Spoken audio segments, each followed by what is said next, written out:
I can't spend any money at the Office of Management and Budget. The Department of Homeland Security can't actually spend money from Mexico. We have to get it from the Treasury. 'Twas the weekend before Christmas, and all through D.C., the government was in shutdown with not a budget to see.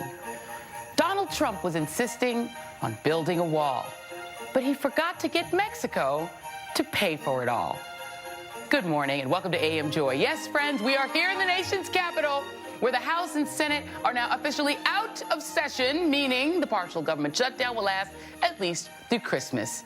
Merry Christmas. But don't worry, though, kids. NORAD says that they're going to continue to track Santa Larry as he skims across the planet, bringing you good kids your presents. But who, you ask, is the Grinch, who is forcing hundreds of thousands of federal employees to either work without pay this holiday or be sent home, including thousands of TSA and Border Patrol agents? Why, Donald Trump, of course. And also the Republicans who control the entire federal government, but who remain far apart in negotiations with the Democrats, who are making it as clear as Mexico has that American taxpayers will not be paying for Trump's vanity wall. It will never pass the Senate. Not today, not next week, not next year. So, Mr. President, President Trump, if you want to open the government, you must abandon the wall. Plain and simple. They control the House, the Senate, and the White House. And Democrats are certainly happy to talk about border security, but we're not going to build this stupid vanity wall of Donald Trump with U.S. taxpayer dollars. Joining me now is Democratic Congresswoman from Washington State, Pramila Jayapal. And Congresswoman, first of all, happy holidays to you. To you too, Joy.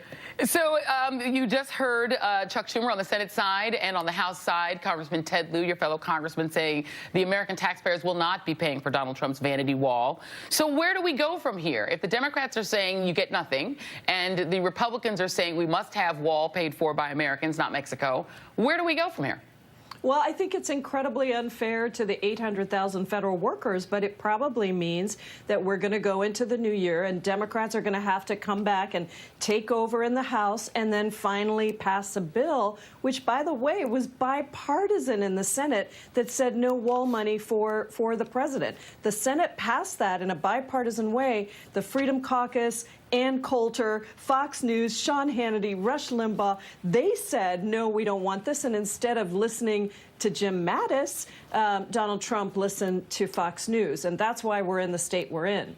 Well, the other person who seems to be listening to Ann Coulter and Fox News and Rush Limbaugh is the Speaker of the House of Representatives. Because, as you said, and I think I said this like 80 times yesterday in just disbelief, the Senate passed a clean budget bill. All the House has to do is pass the same bill. That's, you know, sort of democracy 101. The House could simply pass the bill and move on. And if Donald Trump vetoed it, you know, find the votes to override. Does it surprise you that Paul Ryan, who's leaving, didn't have, I guess, what you might call the courage to just put the bill on the floor and see what happens? It doesn't surprise me. It's a dereliction of duty. It's his last act. He could have put the bill on the floor. It would have gotten the votes to pass. And then Donald Trump would have been in the position where both House and Senate had passed a bipartisan bill, and he would have to sign it or decide to go to a shutdown. Paul Ryan didn't do that. He got, you know, you're exactly right. And I think that it's fitting for how he has conducted himself this term, Joy. He has not been a speaker with a moral backbone or the ability to negotiate his caucus out. Remember, Republicans control the House, the Senate, and the White House. They are negotiating against themselves right now because they should be able to prevent a shutdown. Do you, I don't know how many cross-party conversations happen these days. You know, Washington is a lot more toxic and a lot more partisan than perhaps it was in the past, or at least more openly so. Do Congress members on the other side of the aisle, Republicans, say to you privately why it is that they won't ever defy either Donald Trump or Fox News?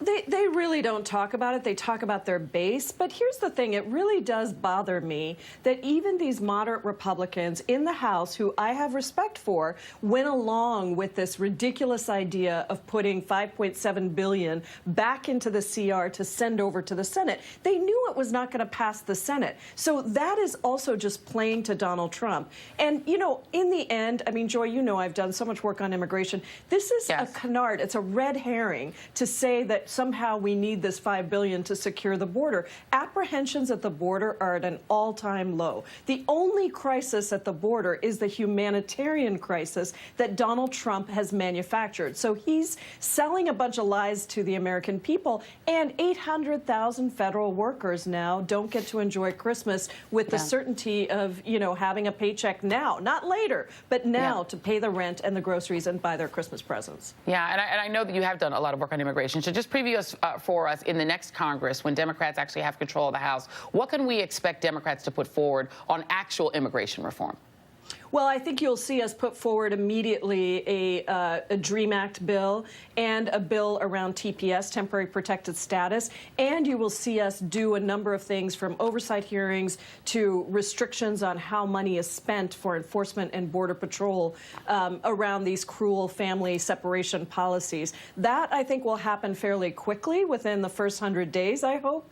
But then I think you will also see us put forward a platform for what real immigration reform looks like. The system has been broken, and we have a chance to proactively let the American people know, the majority of whom, by the way, support immigration in spite of everything that Donald Trump has done. The majority of Americans still want to see immigration continued. They don't want restrictions. So we will put forward a platform of exactly what that looks like, and hopefully every presidential candidate running in 2020 is going to embrace that platform and stay far away from this horrible xenophobic, racist, discriminatory language that Donald Trump keeps using when he talks about immigrants and immigration.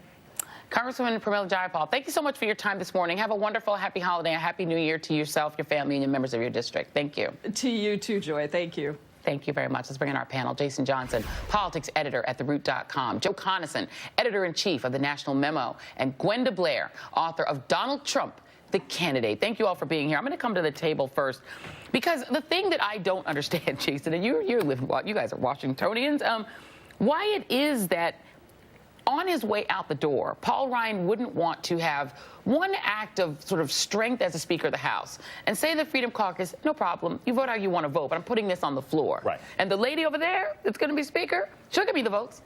Yeah. Wouldn't that make him a stronger Speaker? The last time Paul Ryan showed strength was in a P90X commercial. Right? He has no strength. He has no backbone. He has no integrity.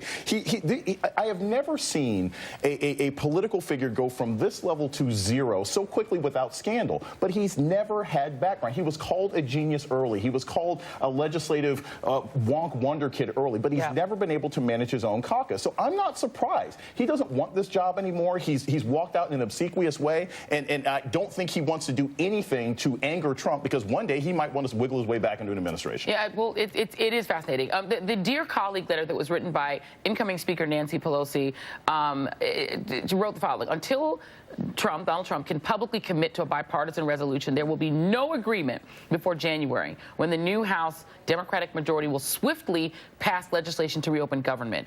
Does it surprise you, Joe, having observed politics in this town, that Republicans would hand Democrats so easy a win as to be able to take credit for putting 800-some-odd thousand government workers back to work? You know, we see they're controlled by the basest part of their base. They are controlled by a tiny minority opinion that does not reflected in the country at large or in the incoming Congress anymore. That's over. So they almost can't help themselves. In addition to that, they're enthralled to this president who listens only to himself, believes his own nonsense, and so they end up in this position, which is really appropriate. This is Jason's right. Paul Ryan never wanted this job. He's not good at it. They haven't had anybody who knew how to do this for a long time, and now Americans are going to see, when Speaker Pelosi comes in, how government is run, how things are done, how a government is put back on, and they will put it back on over his veto if they have to, I believe. Yeah, and it's interesting because it seems that Democrats get that opportunity periodically, and then the public, things sort of start going well. The public goes, "Oh, let's go back to something that doesn't make it work." That's a mystery. Yeah. It is really time. strange every single time. So, Gwenda Blair, I'm glad that you're here because we don't understand Donald Trump's psychology. We don't know. I don't know him personally, but you do. You have been a biographer of him and know sort of what goes on in his head because Joe Conason said that the Republicans are enthralled to Donald Trump, but Donald Trump changes who he is from day to day and his mind. At one point, this is what he said about a shutdown. He was willing to 100% own it. Here's Donald Trump sitting with Chuck Schumer and incoming Speaker Nancy Pelosi last week. And I am proud, and I'll tell you what, disagree. I am proud to shut down the government for border security, Chuck, because the people of this country don't want criminals and people that have lots of problems and drugs pouring into our country. So I will take the mantle. I will be the one to shut it down. I'm not going to blame you for it. The last time you shut it down, it didn't work. I will take the mantle of shutting down. And I'm going to shut it down for border But we security. believe you. Okay, so he was proud to own it, and then literally yesterday he started trying to blame the Democrats for the shutdown, and now this morning, or yesterday, sorry, he then tries to convince people, he's working hard, I'm working hard, we're negotiating with the Democrats on border security, and it could be a long stay, yada, yada, yada. Does it surprise you that he can't even hold on to a position taking responsibility for the shutdown for 24 hours? No, in a word. If you can remember back to John Kelly, I know that was a long time ago, but when he was chief of staff, he was quoted as saying that Ivanka was playing government, which I thought was a really interesting way to put it. I think Donald has been playing president. In a way, he was playing real estate developer. Back then, he had his dad behind him, and we saw in that massive New York Times story, his dad behind him, propping him up, getting him back on the rails, bailing him out, and figuring out how to pass on his big empire to Donald. Donald did a lot, but in a way, he was kind of playing at it with his dad, the one behind him. Donald thought he was the one doing it all. I think that's what's happening now. He thinks he's doing it all, but he's kind of playing president. And up until now, at least he had Mattis. That was the final person behind him, sort of like Dad back in the old days. Now he doesn't even have Mattis. He doesn't know what to do. So he's leaping around, acting like a tin pot dictator, and there's no there. And do you think then that people like Ann Coulter then sort of come in kind of almost in the same role that his father was? Because it does seem that he's looking for someone to tell him what to do, right? And that it's almost comforting to have Rush Limbaugh and Ann Coulter and the folks at Fox tell him this is what you need to do. And then he very dutifully and obediently does it. I think he's exactly right. That when they said, Donald, you're being bad, you're going to have to sit in the corner, that was it. He went like, oh, okay. It's remarkable. You've done a very in-depth biography of a former president of Bill Clinton. People love to go deep into his psychology of why he was the way he was. Was it about his parents, et cetera? With Donald Trump, there's, I've almost described the wall as the Precious from Lord of the Rings, right? It's something that almost he feels caught. That this is a thing he can't wriggle out of. Because on other promises, his base will let him get away with it. They don't mind. The tariffs, they let him get away with. But on the wall, it's something so specific that he's actually being held to account for it. The most shared piece we ever published in National Memo was an engineer's deconstruction of the wall and how it will cost much more than $5 billion and actually probably can't be built anyway.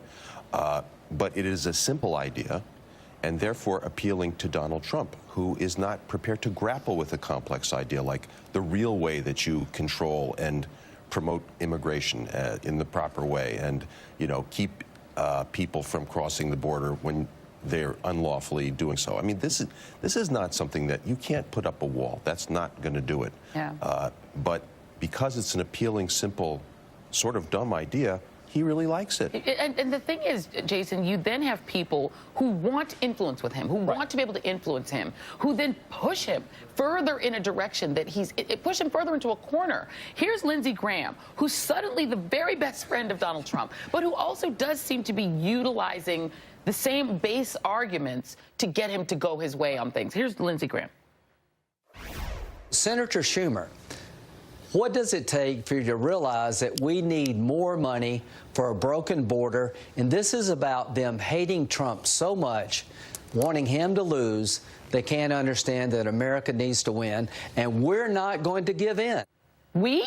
This is Lindsey Graham, Paul Ryan, all these guys have completely sold out because they think if you kiss Trump's butt long enough, somehow, some way, he'll get through your policy. And you would think that this week is the perfect example why that doesn't work, because you can't trust him, because he cannot come up with a deal. And I think what's even more key is it's always been he's a bad negotiator. Remember, he had something on the table with DACA, and he ended up screwing that up. And now he's sort of doing this Dr. Evil thing. I've got $5 million that I need in order, and it's a crazy idea. Like, no one believes that this is going to work. And what's going to end up happening is not only is he not going to get his wall, but this is the kind of thing that he will drag with him for the rest of his presidency. Yeah. This kind of video is the sort of thing that people won't forget about in 2 years. You can't keep having these government shutdowns and have 800,000 people forget that you're costing them jobs in order to make an edifice to bigotry. Yeah, so very quickly before we go, Gwenda, what do you think Donald Trump is going to be like next year? When it really becomes clear he can't get the wall, what happens?